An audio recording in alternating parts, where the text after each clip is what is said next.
Hey there, problem solvers, and welcome. Today, we are going to get right into something that is at the absolute core of all innovation, the problem solver's roadmap. Have you ever really thought about that? You see some challenge or a little frustration in your day, or just something that you know could be way better, and you think, there's got to be a way. Well, guess what? There is. And it's not magic, it's a process. It's how incredible concepts actually get built, making sure they're strong, safe, and that they actually do the job. So, the way engineers and designers tackle these problems, whether they're huge or tiny, is by following a super clear guide.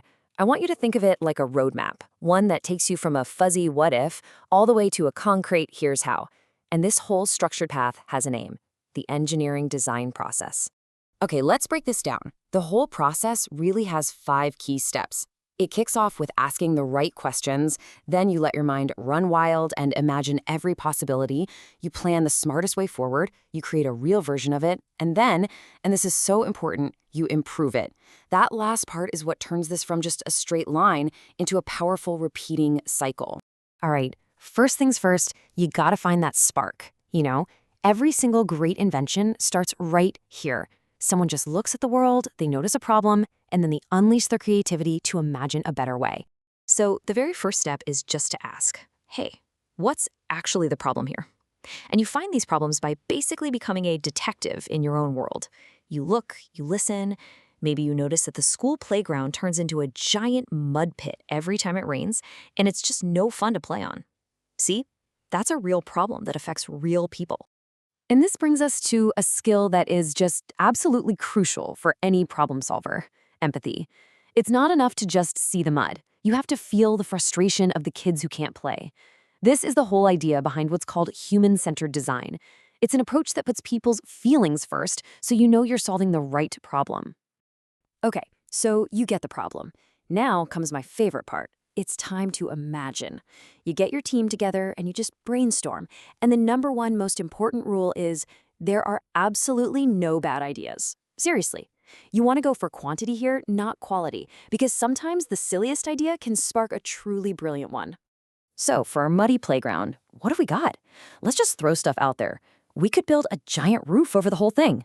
Maybe a bit much. Or, hey, lay down some wood chips. Pretty practical. What about a giant fan? That'd be fun, but probably super loud. Or we could get technical and design a whole drainage system. Ooh, that sounds promising. Or we could invent special mud-proof shoes for every single kid. A little out there maybe, but hey, no bad ideas, right? This is a fantastic reminder that sometimes innovation is kind of backward. Sometimes you find the solution before you even know the problem. A scientist over at 3M created this really weak, low-tech glue. It was a total failure for what he wanted. So it was a solution looking for a problem. Years later, another scientist got fed up with his bookmarks falling out of his book and imagined using that failed glue on paper. And boom, the Post-it note was born. It's a perfect example of how creative imagination connects the dots. So you've got this awesome list of wild and wonderful ideas. What's next? Well, now you've got to move to the plan stage. This is where we start to get practical. We filter those ideas and turn them into a real blueprint. So how do you pick the best idea from that brainstorm? You don't just guess, you evaluate it. You look at things like cost, safety, and, well, how well it actually solves the problem. For our playground, that giant fan, it scores pretty low on cost and safety. Wood chips, that's a good option, but a drainage system, even though it's expensive, is super effective. Engineers have to weigh these kinds of trade-offs all the time to make the smartest choice. Now, a massive part of this planning stage is picking out the right materials.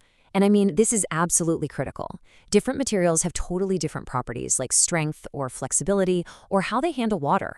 And an engineer's choice here can literally make or break a project. For instance, let's say we're building a new slide for that playground. Okay, do we use wood? It looks nice and natural, but it can splinter and rot over time. No good. So what about plastic? It's smooth, safe, and water-resistant, but it can get crazy hot in the sun. The plan needs to spell out not just the design, but the why behind every single material choice. Okay, the plan is locked in. Now for the really hands-on, fun part. The create stage. It is time to actually build something and test it out, to bring that detailed blueprint to life. And we do this by building something called a prototype. So what even is a prototype? It's really simple. It's just an early, kind of rough model of your idea. It doesn't have to be perfect. It doesn't have to be pretty. It just needs to work well enough so you can test your main concept. So why even bother with this step? Because honestly, prototypes are where you do all your learning. They let you see if your grand idea works in the real world. They let you test all the individual parts. You can get feedback from the people who will actually use your solution, and you can find out if you chose the right materials.